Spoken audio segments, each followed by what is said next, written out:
Microwave is what? Radiation. Radiation is of 2 types, ionising, non ionising. Ionising radiation అంటే very harmful to you. Microwave అది కాదు. Microwave is non ionising radiation. So microwave వల్ల danger అవుతుంది అంటే డైరెక్ట్గా అవ్వదు. కానీ మైక్రోవేవ్లో మనం ఫుడ్ ఎందులో పెడతాం? స్టీల్ ప్లేట్లోనా? కాదు, plastic plate.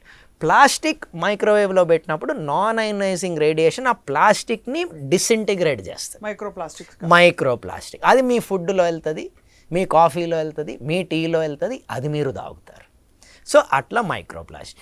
Now microplastic has been found in the blood, in your brain, in your kidney, in your uterus, in all male and female sexual organs as well as heart, lung, kidney. Microplastics. It is there in the water you drink, and so మళ్ళీ మనం అంత మైక్రోవేవ్లో పెట్టుకుని heat చేస్తాం.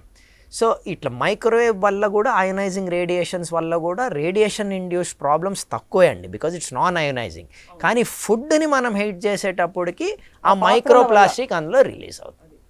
ప్రభుత్వ నియంతృత్వాన్ని ప్రశ్నిద్దాం. సాక్షి టీవీపై జరుగుతున్న దమనకాండను అడ్డుకుందాం.